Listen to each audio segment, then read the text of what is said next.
Hello, powerful people. Welcome back to the Power at Work blog. I'm Seth Harris. I'm a senior fellow at the Burns Center for Social Change and really excited to have you here for another terrific blogcast. We're privileged to be able to present you with a blogcast I think you're going to find both fun and informative.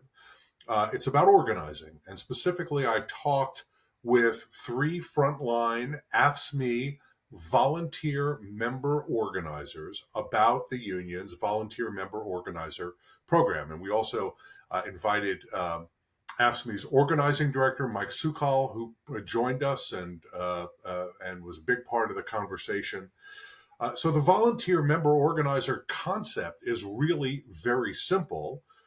AFSCME engages its current members in helping to organize or retain or recruit new members to the union. Now, a lot of unions do a version of this. I was particularly struck by AFSCME's approach because it is such an organized, structured strategy, and they actually bring their volunteer member organizers together to plan how they're going to proceed.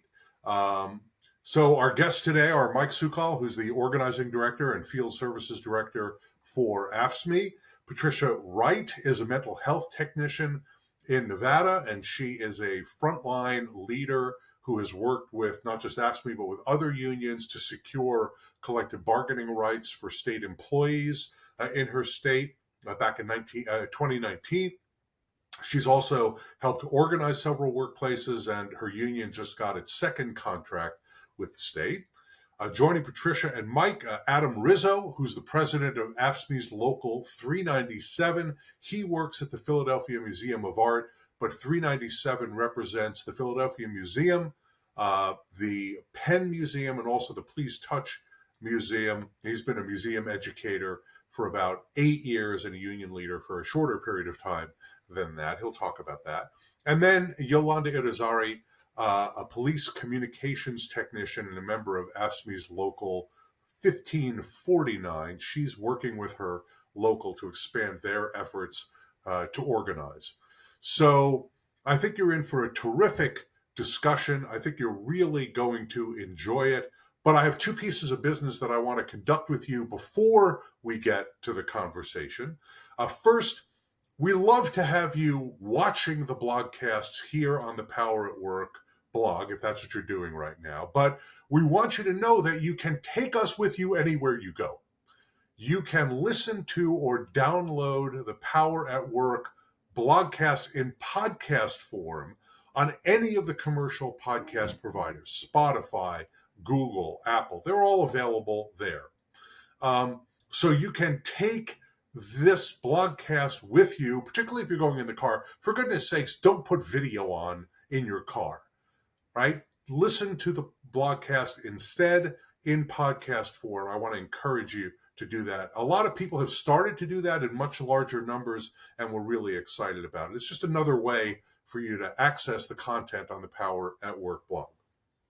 That was the first piece of business. The second piece of business is that, oh my goodness, has there been a lot of labor news lately, a tremendous amount going on relating to workers and worker power and unions, which is our bread and butter here at the Power at Work blog. I just want to give you the quick headlines and a few words of analysis because there's so much going on and I don't want to take up too much of your time. Let me just say you can keep up to date with all the labor news by subscribing to the blog and getting the weekly download, which collects a couple of dozen articles, studies, opinion pieces, videos, other things on the web about workers, worker power, and unions. So if you subscribe to the blog, you'll get the weekly download in your inbox every week. You can also access it directly on the blog. So let me do a little labor news here to supplement the weekly download. I'm recording this on the morning of Tuesday, October 3rd, so there may have been some news breaking even since the recording and when we're publishing this.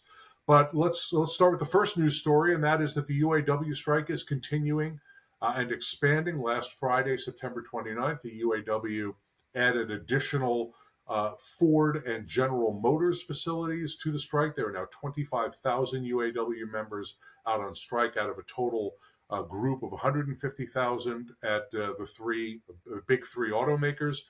let me say Stellantis was spared an expansion of the strike because in the last, according to the UAW, in the last few minutes before President Sean Fain was going to announce the expansion of the strike, Stellantis made some meaningful concessions at the collective bargaining table, and that's what the union is doing. They're whipsawing the big three to get them to make concessions at the bargaining table, and it is seemingly working. Nothing like a deadline to spur action. We're beginning, I would say, we're beginning to hear about meaningful progress being made at the bargaining table. There's some tough language being spoken in public between the parties, but at the bargaining table, they do seem to be making meaningful progress. I don't want to say that an agreement is close or that it's imminent, but I would say that an agreement is in sight, at least with one of the big three. And I'm not ready to say, yeah, the signatures are going to start drying any day now. But an agreement, I think, is possible reasonably soon.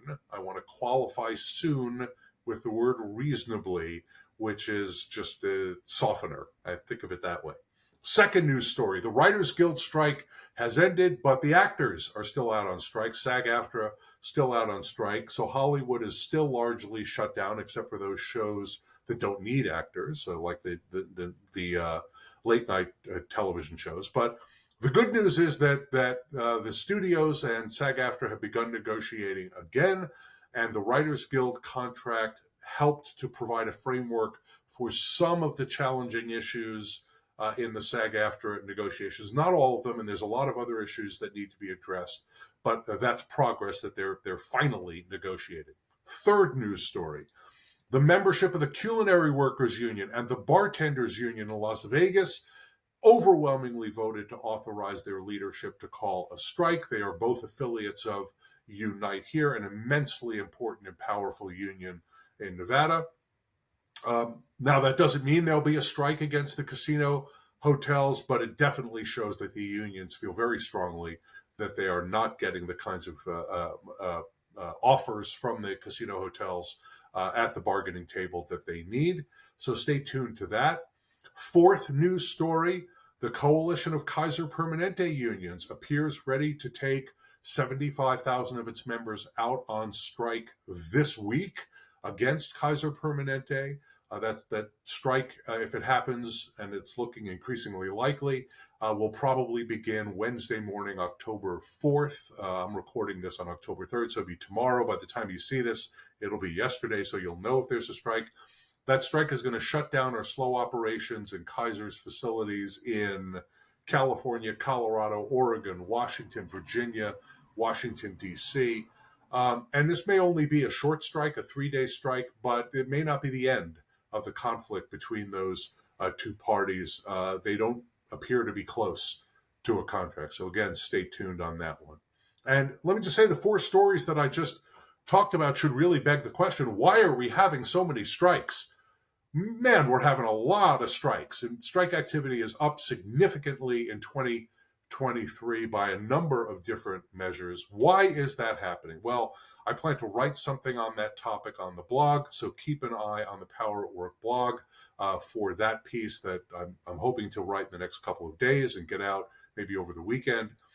Or better yet, rather than watching the blog, subscribe to the blog, and then we'll keep you updated on all the new content as it comes out. This final story, I'll admit, is rather personal for me. The graduate student workers at Cornell University, which is my alma mater, will vote to whether or not they want to be represented by the UE. They filed for an election last week. Actually, Cornell University filed for an election last week. The students may have also filed. This means that they will finally, after 8 years of organizing, have a choice about whether they want to be represented. Let me say the UE has a tremendous amount of experience organizing on campus, and so I'm confident that the graduate student workers will vote to get a union. UE is not the only one organizing on campus. The UAW is, SEIU, AFT, others organizing on college and university campuses. But let me say I'm proud to see that my alma mater is going to join the list of institutions at which graduate student workers will have union representation, but there's a lot more to say on that topic.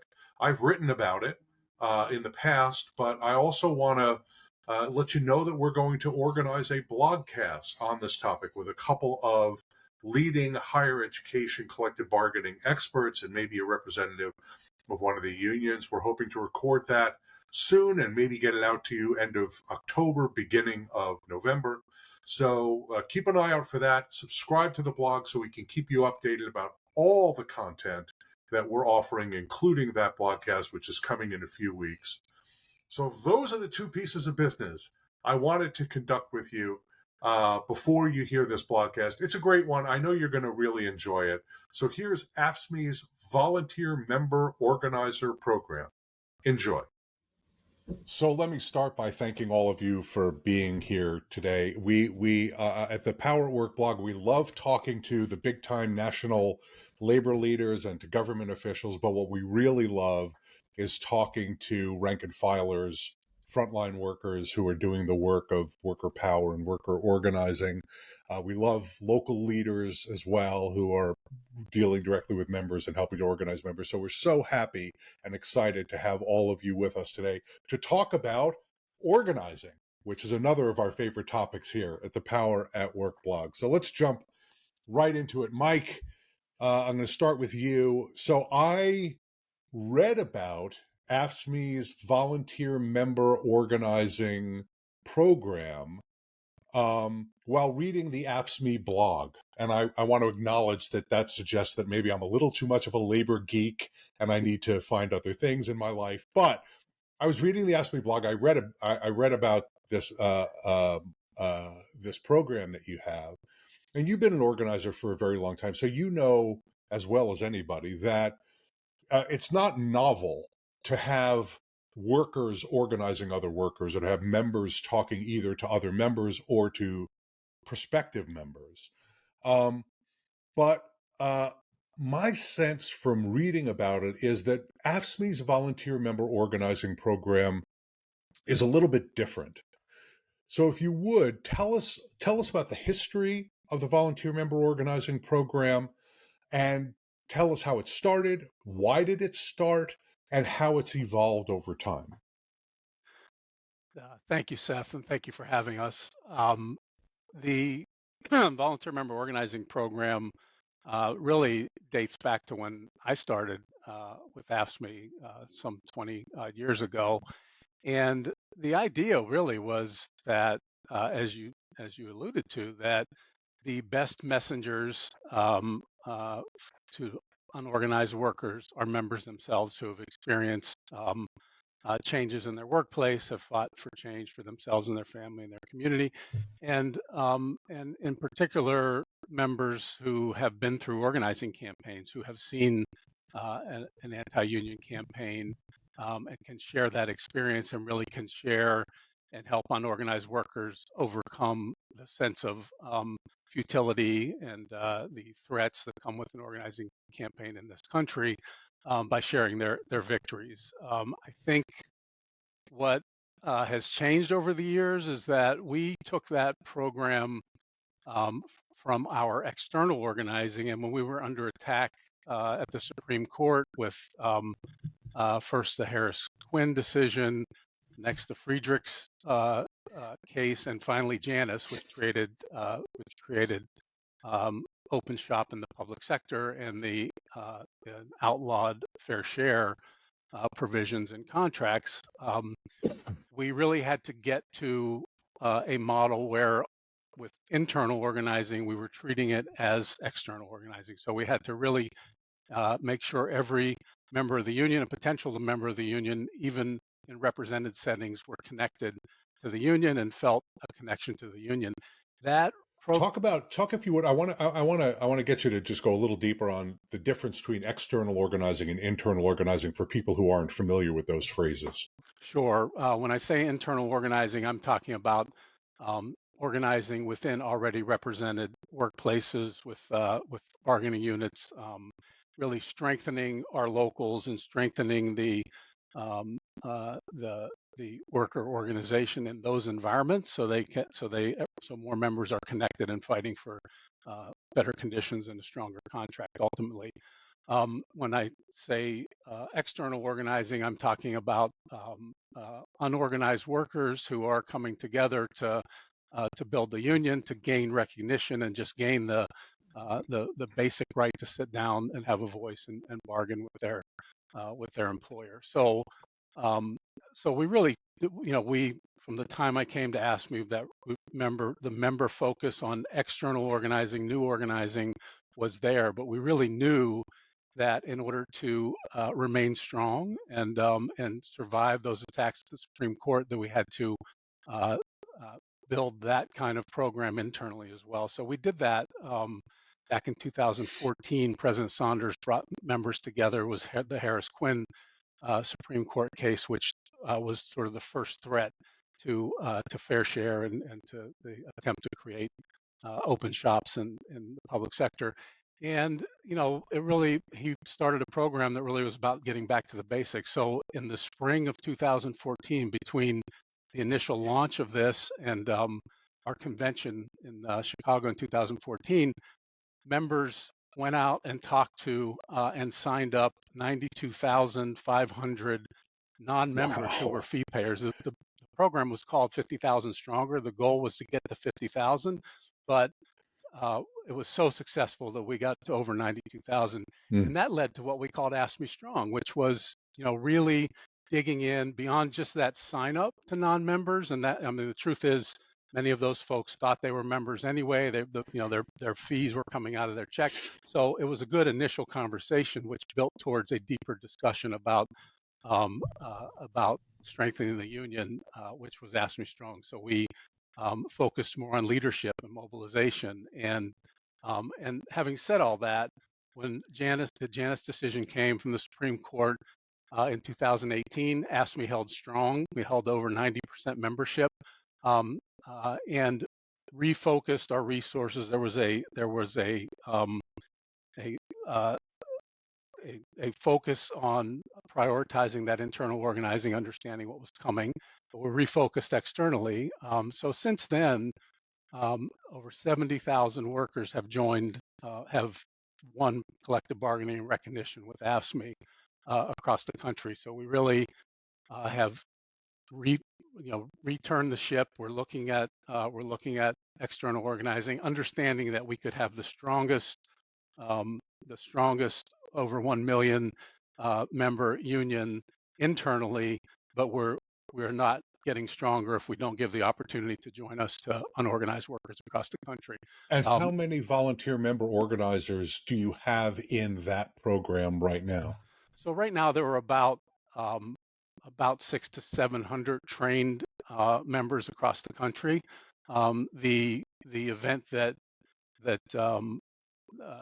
caught your eye was a summit, an organizing summit in Denver. Right now, Colorado County workers are organizing with our union. They just won the right to collective bargaining across the state of Colorado at their legislature. So about 200 members came together there, one to Wow. share best practices and to learn from one another, but also they went out and knocked on doors of those county employees and really jump-started and energized the organizing there. And you have three folks here with us today who have been critical to organizing their workplaces, both internally and externally. Great. Oh, I'm going to turn to them. I'm Yes. going to turn to them right now. I'll take the hint and turn to them right now. And I'm going to Thank you. start with my she doesn't know that we have this in common, but my fellow New Yorker, Yolanda. So Yolanda is the newest volunteer member organizer we have on our panel today. So let me just ask the most basic question. What made you want to participate in organizing and in this volunteer member organizing program? I wanted to hear other members' issues and concerns at the workplace, and by doing that, I was able to relate with many of them. And so tell us about what that looked like. And I want to set it up. I want to set this question up in this way. As New Yorkers, we know that New York is a union state, Mhm. right? I mean, for goodness sakes, AFSCME has one district council in the city that's got 140,000 members, and CSEA, the AFSCME affiliate that's in, it's not really literally the rest of the state, but a lot of it has something like 250,000 members. I mean, New York is a union state. So the cynics would say, Yolanda, that it's really easy to organize in New York State. Right? Everybody's pro-union in New York State. First of all, explain why that's not right, because you're shaking your head. And then talk a little bit about what the process that you've gone through is to get folks organized either into a new union or into your current local. Well, to start with, I've been part of the local for 19 years. I'm a New York City 911 dispatcher, and one thing that I have problems with at work, with a lot of my members at work, is they feel like the union is not backing them. They're not listening to them. They're not hearing them. And one thing I tell them is, for the union to understand what's going on in your workplace, you need to be involved. You need to vocalize. You need to be your own advocate. And the only way to do that is to jump in and get involved and go into these meetings and participate in the rallies and be one as one group, one union. And let me just say, people are shocked at home right now hearing that New Yorkers need encouragement to speak up for themselves. Tell me a little bit more about that. So when you say that to folks, what's the response? I mean, because there's a lot of members who do complain about their unions. They don't feel like they're getting the support that they need. They don't know what the union is getting for them. They sort of take the collective bargaining agreement almost for granted. So what are they saying back to you when you're advocating for them to get engaged? Well, they want change. They definitely want change. And they say, well, I need change. Something has to happen with this, with the workflow. And they're willing to participate. A lot of them, what we have been doing with my executive board is we have been getting members to fill out the recommitment forms. We have about 85% of my members that signed up and actually wants to become shop stewards. They want to be active. So that's like the first step. Yeah, it's got to be a good sign that you have folks who want to stay, because the shop stewards are the one who are dealing with the real problems in the moment with the frontline managers and supervisors. So Pat, let me turn to you. I have a particularly warm place in my heart for mental health workers because I'm married to one. So I want to talk about how your work as a mental health technician has translated to your work as a volunteer organizer. You're not supposed to be your coworker's therapist, but you're sort of uniquely positioned as somebody who's skilled in communicating with folks in dealing with organizing. So what inspired you to get involved in the organizing, and how does your professional training fit in? Thank you, Seth. Organizing came easy because after you're a mental health technician for so many years, everything else is easy, right? Because mental health is very difficult, and but it's rewarding. It's rewarding. A patient when they come in the current state that they're in, it's, and then when they leave after medication and treatment, they're normal again, right? Everything is fine. Organizing, I've been a member with the union for many years, but I never did get involved. We had a shop steward who was there. He never really told us, what he's doing and stuff. Everything was just, But then when you start seeing the injustices on the job from the state, it's almost like the state, they just set out to make people unhappy, make people uncomfortable and stuff like that. So people start complaining. Most of the issues are safety. Me, myself, I've had 2 meniscus surgery. I've been punched, spit, I've had a concussion, and, so somebody had to stand up at that point. So then I said, you know what, I'm going to do it.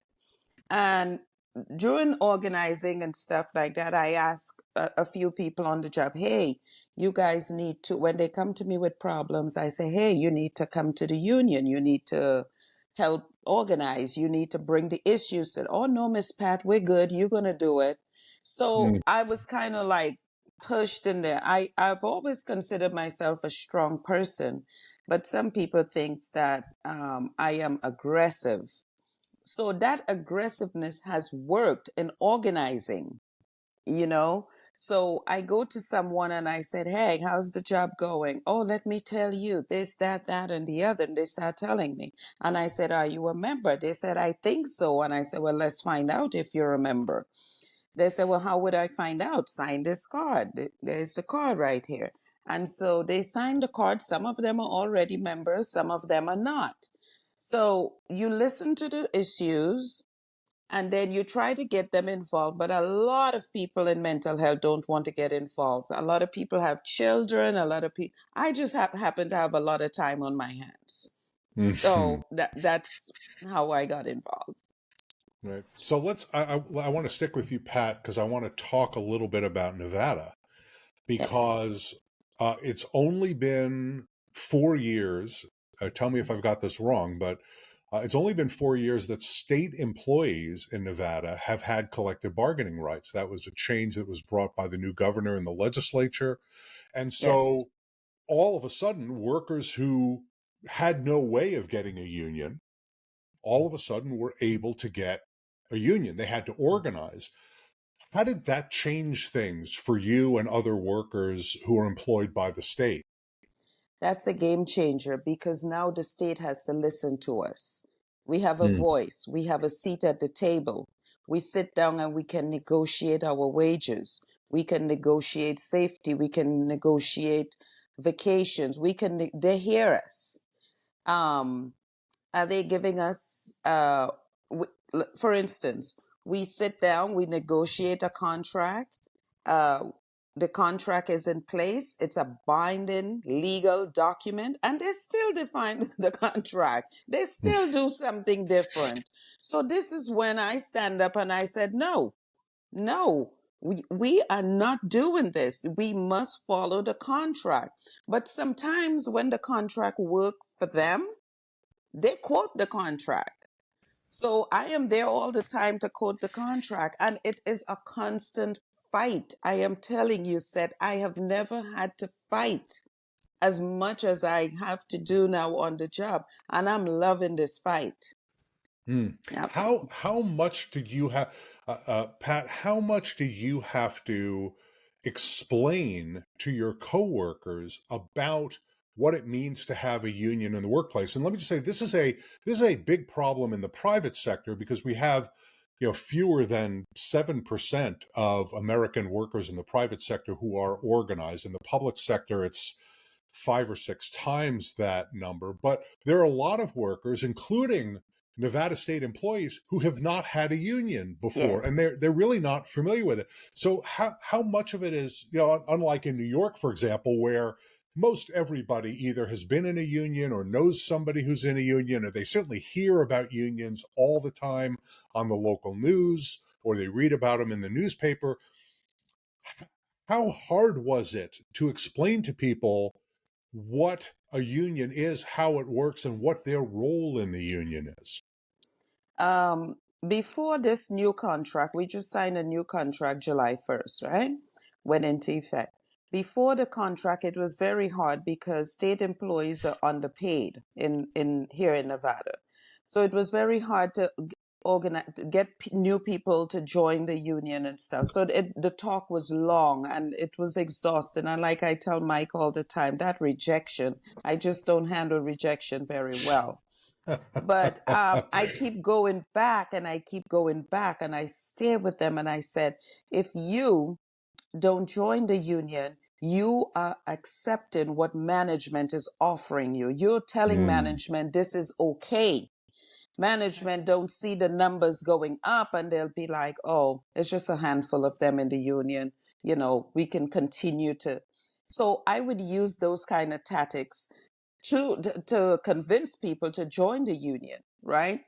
And at first, it was hard, very hard, because we were getting the first contract gave us 3% raise.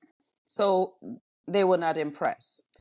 But after we got this new contract, this new contract is 13% for certified units and 12% for uncertified units, and along with some other perks in there.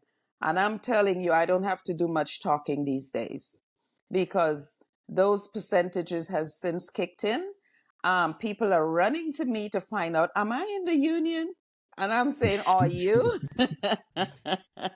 And the management is calling me and they're saying, hey, what are we getting next year? And I said, did you join? So I'm having a good time right now. Right now, I'm I'll really bet. having a good time. There's nothing succeeds like success. Nothing Yes. succeeds like success. Yes. Let me turn to Adam. Adam, we were lucky here at the Power at Work blog because just last week we did a blogcast with your union siblings at UAW Local 2110, based out of New York City, but also in Boston. They've organized in some other places and they are organizing in the museum sector right now. And over the last so we learned a good bit from them, and they were very helpful in explaining to us and to our audience about why it is that museum workers are organizing. So I want to talk with you about that, but I want to note, and tell me if this has been true for you as well. It seems like over the last 5 years or so, that there has been a lot of organizing activity in cultural institutions, including and most particularly in unions, even though those museums and other cultural institutions have been around for decades and decades. As I understand it, you work at the Philadelphia Museum of Art. Of course, you know that was for the audience. But the Philadelphia Museum of Art had its beginnings in the late 1870s. So these are not new institutions, and you've organized at several different museums with a lot of different kinds of workers. Help us to understand why museum workers are organizing now and how you talk to them about getting into the union after all these years. Yeah, that's a great question. I think one of the reasons why museums up until only very recently have not been organizing on the scale that we see today is because the way they're structured, the folks who work in these institutions are often taking jobs with low pay because they can. They're coming from pretty privileged backgrounds, which is why like our staff is often very homogenous, predominantly white, have higher education degrees. And I think that historically we've been kind of like museum workers have been told like, we don't do this for the money. There's like prestige associated with the work, and that's part of it. There's cultural capital. You're providing a public service. I'm a museum educator, so I definitely bought into that idea for a long time. But we never like really talked internally about what it was like to work in these spaces. And that all changed very quickly. In 2019, I believe, there was a viral spreadsheet that went around that maybe the folks from UAW talked about. But it basically asked folks in cultural workers, in museums specifically, to share information about their compensation and benefits anonymously on an open source spreadsheet. And that went hugely viral. And it was the first time I'd ever talked with any of my coworkers about pay, about benefits. Like these are all things I had never, I'd been told it was like inappropriate to talk about. And so I think unlearning those things is part of the battle. And I think we're getting to the point also at these institutions where they're structured in such a way that, the executives are making anywhere from $700,000 a year to like, in some cases in New York at some institutions, like $2 million a year. Whereas, actually the New York Times just ran a story about compensation of CEOs or presidents or whatever the top position is in museums. And it was eye-popping. I mean, it was almost all in the 7-figure range. Now, a lot of those folks were New York-based museums, and you have to believe that New York is paying more than, say, Omaha is paying. No offense to Omaha, wonderful city, but New York, Chicago, Los Angeles, it's got to be a lot higher. And it actually gave me the opportunity. I tweeted that article out, and then I gave a link to our blogcast about museum workers and said, hey, here's how you can hear about how the other workers in the museum are doing, because it's nothing like what these CEOs are earning. Sorry, Yeah, go ahead. no, you're absolutely right. The wage disparity is it's incredible. And I think that the folks who are working on the ground who see those inflated numbers for executive salaries and then turn around and see their paycheck and they're living paycheck to paycheck, trying to survive in big cities like LA, New York, Philadelphia, Chicago, can't pay their bills, right? Often have advanced degrees that are required by the position that they're in. So they have student loan debt as well. I think we're all kind of coming to this moment of like, this is just not sustainable anymore. And so those are the conversations I started having with my coworkers way back in 2019, and continue to have, because, I think what Pat and Yolanda and Mike were all saying is absolutely true. Like, I'm very new to this. Like, I've never been in a union before. I started organizing the museum in 2019. We were kind of negotiating a contract for 2 years, more than 2 years. We went on strike for 3 weeks to finally resolve the contract, and we ratified our contract in October of last year. And like Pat said, just because you have a contract doesn't mean things are going to just all of a sudden be smooth sailing and that management is going to like respect what's in the contract. You have to keep the pressure on. You have to keep people involved and organized, and people need to know their rights in the workplace, so that they can advocate for themselves. So that's like, we're doing a lot of like contract 101 sessions for folks and keeping people informed, and all of this while also organizing at other institutions throughout Philadelphia. So there's a lot of work that needs to be done, and it's fun work, I would say. Like, like you get worked up, you get a little angry, you're fighting for people. And as an educator, I think that's part of what I do just as an educator, right? Like, it's people centered, like I'm advocating for other people. And I think that translates a lot to the work that I've done in organizing. So, so I want to dig down on your comment about the fact that you have not been in a union before, and that's probably true for the large majority of your coworkers. Yeah. So take us inside the conversations that you had with your coworkers and with the people that you're organizing in other institutions about the benefits of organizing, but also there are substantial risks associated with organizing. In fact, I've often said that trying to organize a union in America is one of the riskiest things that a worker can do. Now, that may be a little less true in museums, although I'm not so sure. I've heard about some pretty rabidly anti-union campaigns in the museum sector. But how do you have that conversation with people who don't know a lot about unions, and you're saying to them, "Hey, we're gonna fight the boss here. We're gonna put pressure on the boss here, and you've got to trust one another." But we're going to all benefit from this. What does that conversation sound like? What does it look like? Great question. I mean, it always starts Thank with you. By the way, thank you for the praise of the questions. Oh, yeah, of course. My it's pleasure. not my first podcast. Nice of you to say. Nice of you to say. No, I would just say that, I think all of those conversations start with the basic organizing conversation. Like, how is work for you? Like, what is going on in your workplace? What are things you like to see change? What would, make work better? What are some challenges you're facing? But beyond that, it was a lot of education, and it was us educating ourselves also, because we were all new to like unions.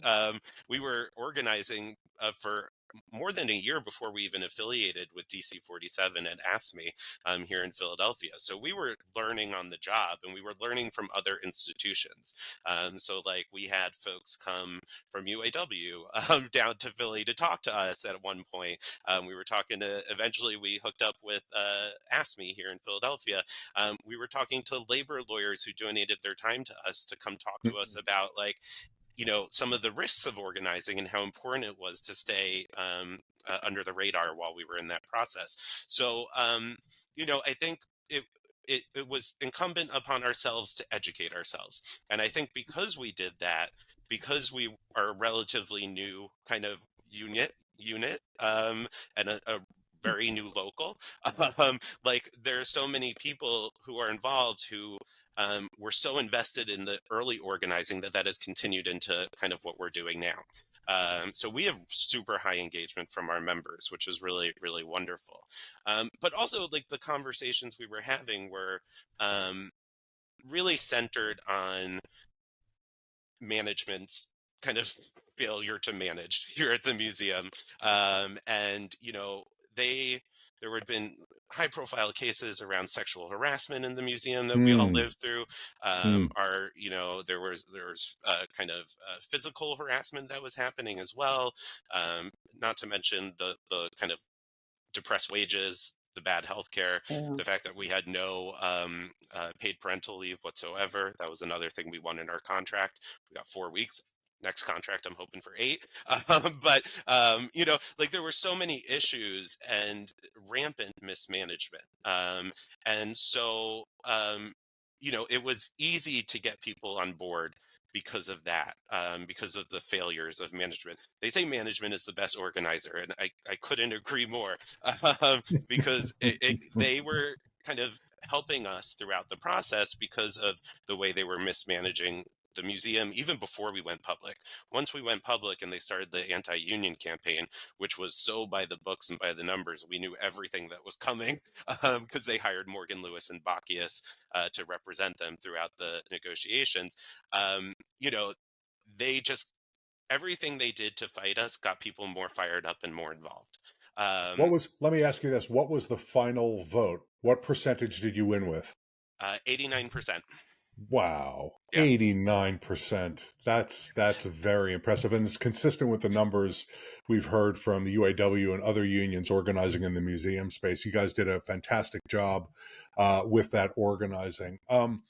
So I want to turn to another issue. And Seth, could I jump in Yolanda, before you move? oh, please go ahead, Mike. Yeah, I just wanted to underscore a point you made. I mean, I think at AFSCME, it's been incredible experiencing the Cultural Workers United campaign and movement.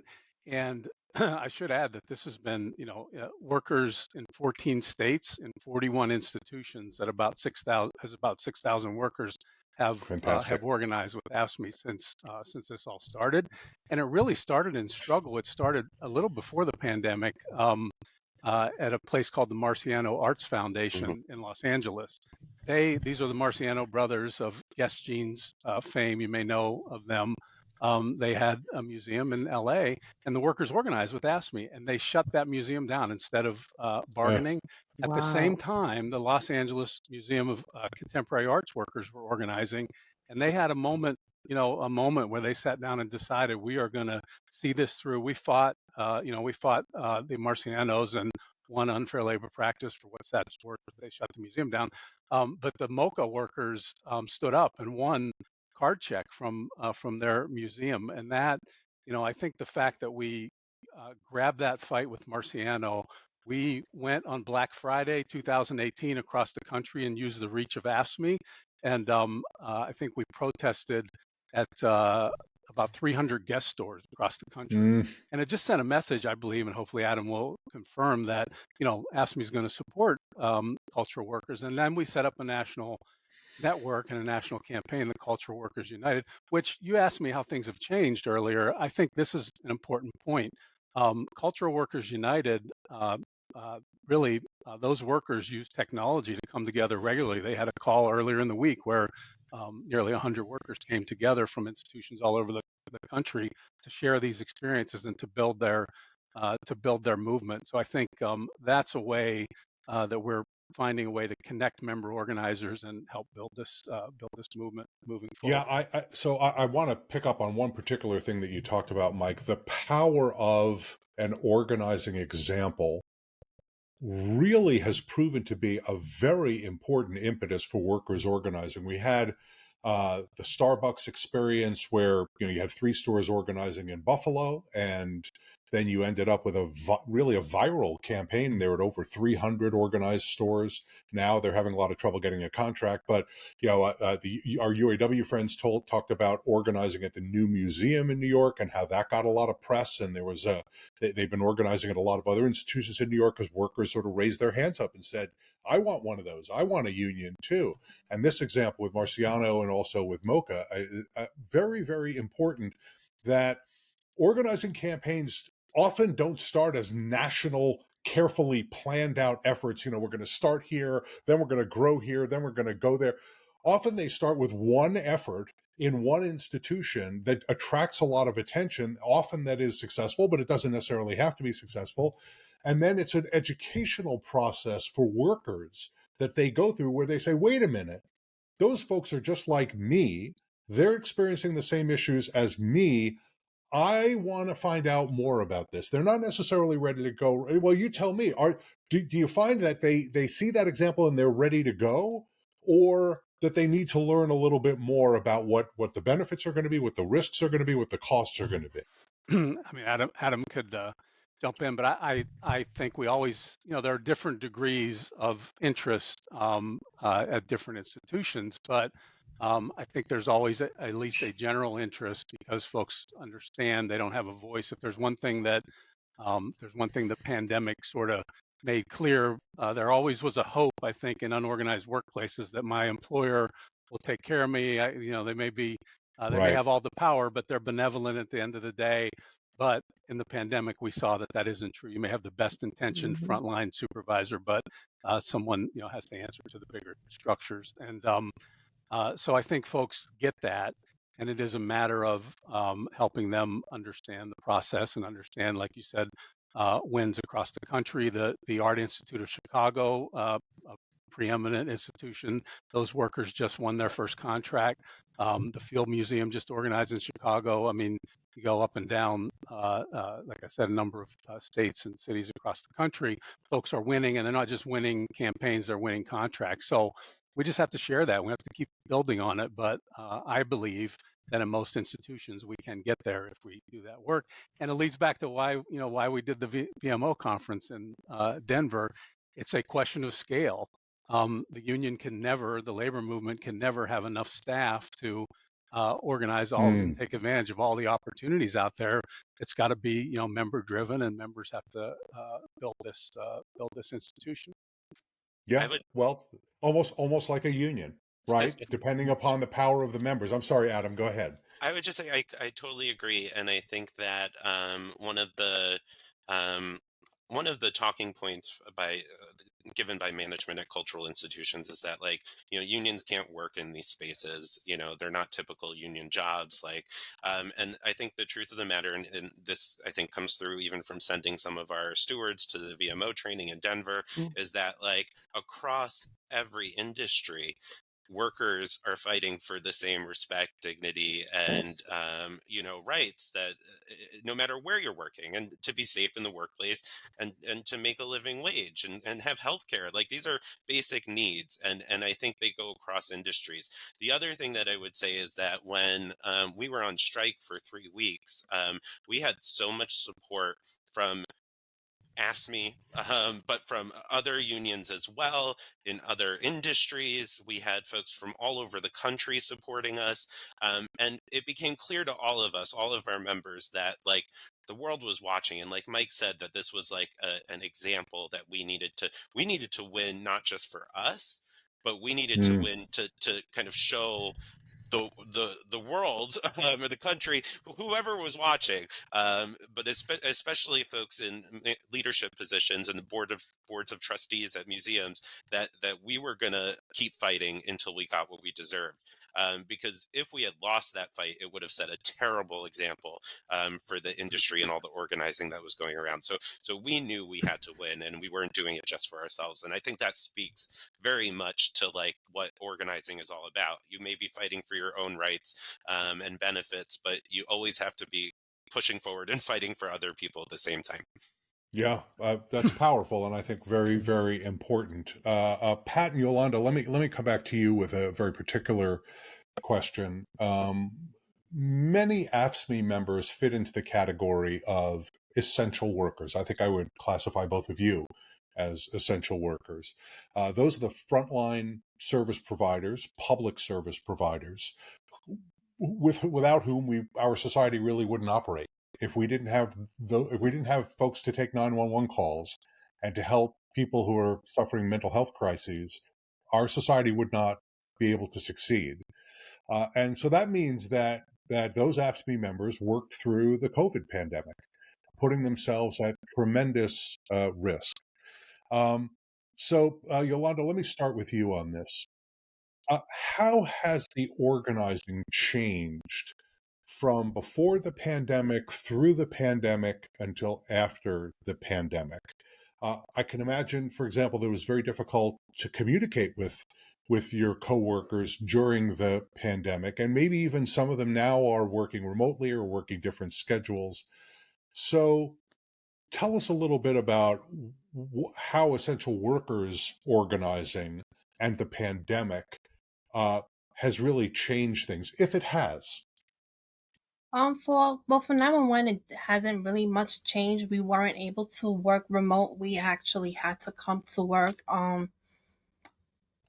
Talking about the pandemic is very sensitive to me because I actually lost 12 of my members, 12 coworkers that I actually I'm sat so and sorry. worked with, and we lost them. So working together in the pandemic, we was able to work with management on getting compressed tours. So we was able to work 12-hour tours and have more days off.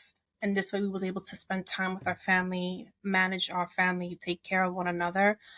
But we also was able to get together and do a solidarity day. And we were able to all wear red shirts. Management cooperated with us, and it was just basically acknowledging one another as first responders. Since we was excluded from the Heroes Day parade that New York City had, they didn't include 911. So we made our own parade at work. We was able to organize, and that's how we was able to get a lot of members more involved and more engaged with the union. And what did members tell you they felt that meant to them? Because this is a little appreciated aspect of the role of a union, right? Most people think of union as being about dollars and cents, costs, wages, benefits, grievance procedures. But what you're describing is not what people think about, but it's really the most common thing that you find in a union, right? Is solidarity. Right. Well, they saw the changes. They saw that the union was more engaged with us. They was being active with us. That we was getting the executive board working with us, and they was hearing us, and that's what we wanted. We wanted people to hear us, to hear what we're going through, to hear our work issues, to hear that we're losing members, we're losing coworkers, we're short staffed, we're overworked, we're underpaid, and again, when we had the ratification and the new contract, we was able to get more money. We was able to speak up, and we felt like we finally got that voice.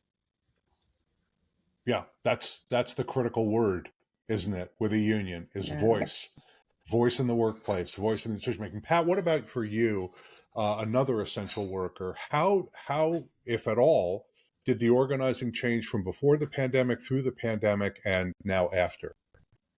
During the pandemic, for us, one of the essential things that we needed was masks, because we're in a hospital. We had patients coming to us with COVID. And so we had no masks. It wasn't provided.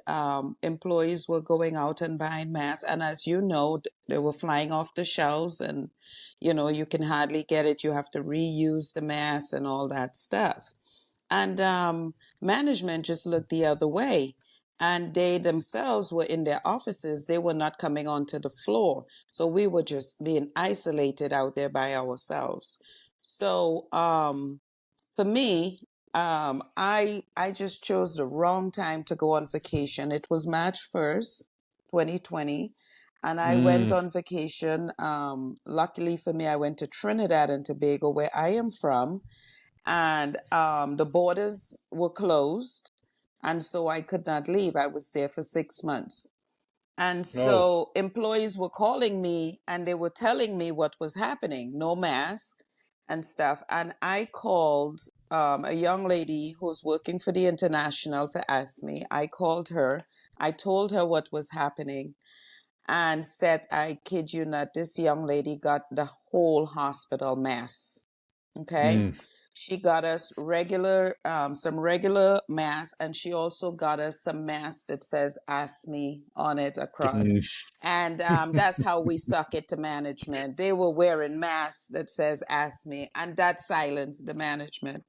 And so, and as a result of that, AFSCME gained a lot of respect because I made sure and I let the staff know how we got the mask.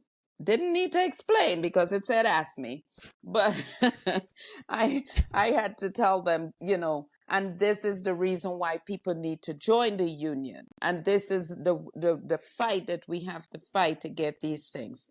And from that time till now, you still have to keep reminding people. You still have to, because every time I'm the union steward on my job. Every time somebody sees me, hey, Miss Pat, what about so-and-so? And I have to remind them, hi, how are you? Is everything good with your family? And say, oh, yes, Miss Pat, I'm sorry. Then they reintroduce themselves. Nobody wants to ask me how I'm doing. They just want to tell me their problems. So there's always problems. There's always new things. And I like that because when they come to me, I encourage them. This is how you have to join the fight. This is how you have to take the fight, to the union. Come there, listen to the meetings, bring your issues, let's talk about it. We are strength in numbers. If I explain it this way, if we go back to the negotiating table with the same numbers that we have, you think management is going to respect us? They're not going to give us anything because they're going to say, oh, they have no more numbers, right? So I have to explain these things. Sometimes people who want to drop the union, you get a raise, and now I don't want to pay my dues, I want to drop. No, you can't drop, because if you drop, we're not going to have the luxury of getting more next time. Oh, that's how it works. Yes, that's how it works. Okay, Miss Pat, well, forget about it. I won't drop. Very good. So Very we have good. to educate them. Very People good. don't know. We have to continue to.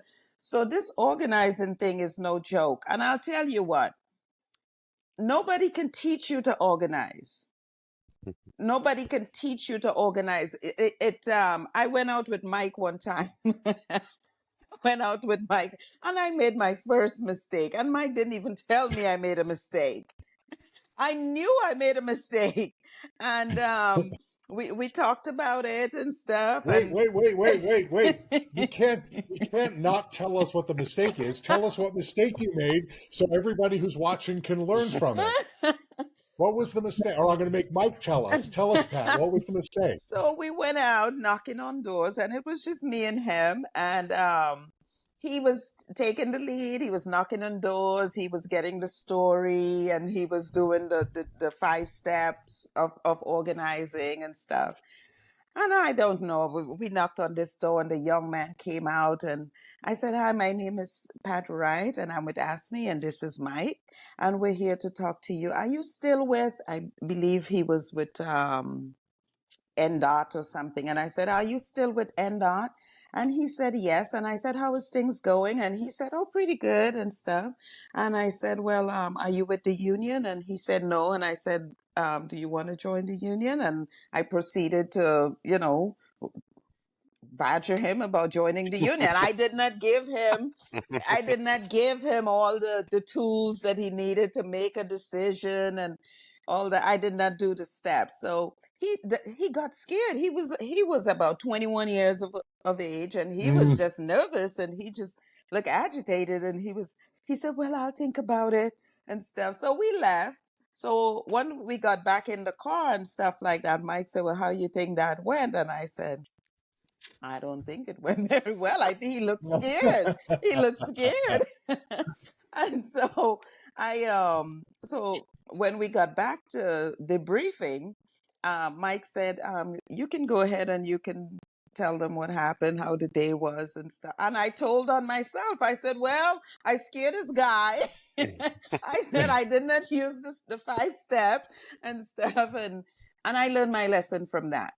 And so, and not just you, everybody that you told that story to learned the lesson. yes. And now everybody who watches this blogcast Yes. is going to learn the lesson that there's a process and you have to give the worker room in order to be able to tell you about what their needs are and what their experiences are. Yes. Thanks, Pat. That's yes. a great, boy, that's a great story. Okay. Last question, because you guys have to get back to your jobs and your lives and you have important things to do. But I have to ask this because I am sometimes accused of being too optimistic about the future of the labor movement, the future of unions in America. And I have to admit, it's hard to stay optimistic when there's lots and lots of bad news, and you all Yeah. are reading the same news that I'm reading about some name brand companies that are just blatant lawbreakers and horrible things being done to workers around the country, being fired because they're involved in union organizing and worse. But I took real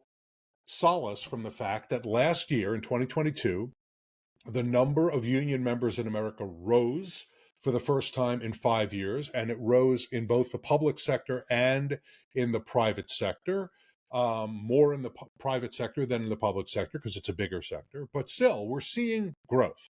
So I am optimistic.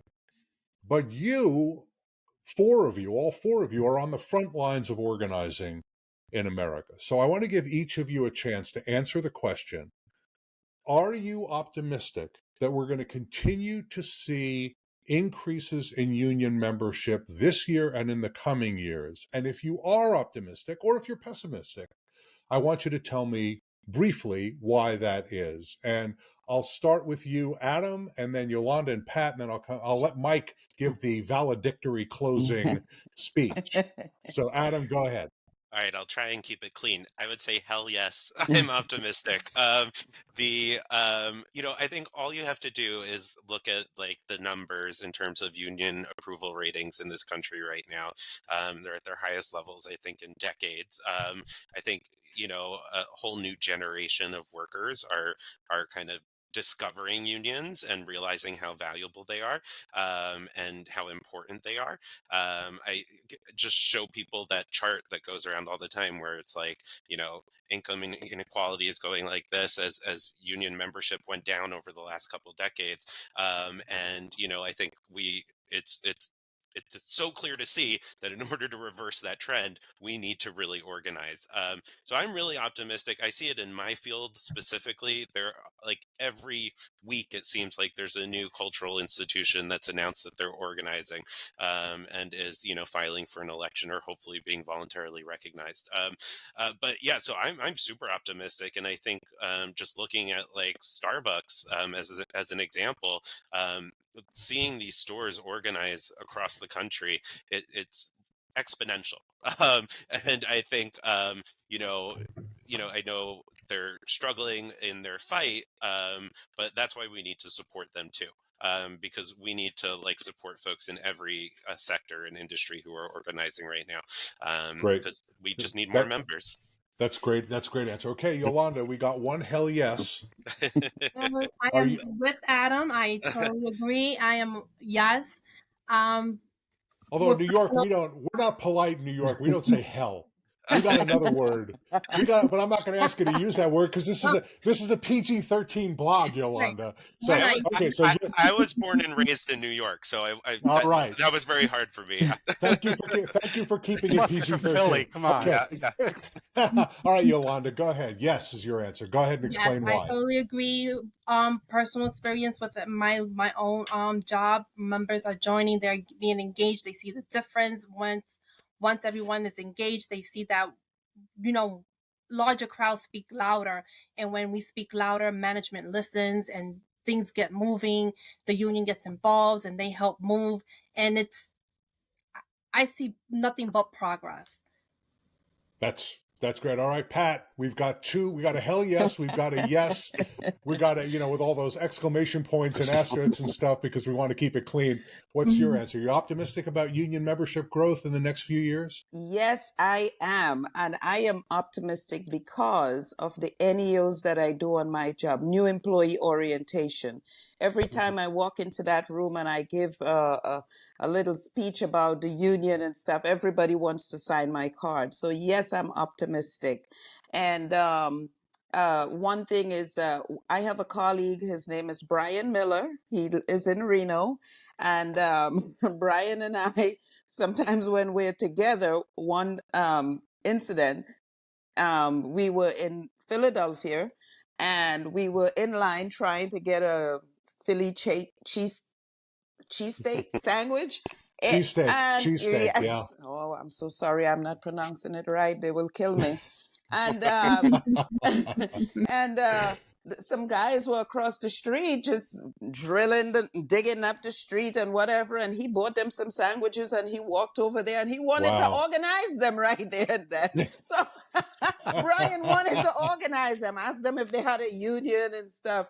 So, with Brian and I, yes, we are optimistic and we are going to keep fighting. That's great. Can I just say, buying somebody a cheesesteak in Philly is about the best way to organize them.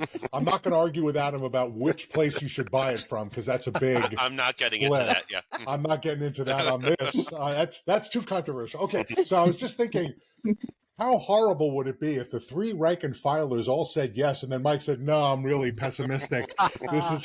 The future's horrible." And okay, Mike, here's your chance. I would say, how could I not be optimistic? Seriously, working with folks like this and AFSCME activists and leaders across the country, it's just such a privilege. And no, we are kicking butt, and we're very excited about where we're going as a labor movement and as a union. And I think we all understand it's difficult work, but it's the most rewarding work we can do. So I'm very excited. Very great, and I appreciate all of you. Let me just say, the four of you are the reason why I am optimistic, because as I talk to leaders and to rank and filers and local leaders around the country, they give me reason to be optimistic, because there are folks out there just like you who are working their hearts out to help workers empower themselves by coming together. And boy, this has really been a terrific discussion for me. You fueled me. I hope you fueled our viewers, and I really appreciate you taking the time. Great talking to all of you. Thanks very much. Thank you. Thanks. Thanks for watching that blogcast on volunteer member organizers. I hope you enjoyed it as much as I enjoyed being a part of it. I've already talked to you about subscribing to the blog. You just need to go on the blog and you have an opportunity. There's a pop-up also at the bottom of the homepage where you can give us your name and your email address, and we'll subscribe you to the blog and send you information about the content that's on the blog. But you can also connect with us on social media. We have a Power at Work page on LinkedIn, a Power at Work page on Facebook. You can find us at Power at Work blog on Twitter, X, on Threads. You can find us at Power at Work blog on Instagram, and it's Power at Work on TikTok. We're available in all those forums. If you follow us there, it's a great way for you to communicate with us as well, but it's also a great way for you to keep up with the content. Thanks so much for watching this blogcast. Come back often to the Power at Work blog. We look forward to seeing you on the blog again very, very soon.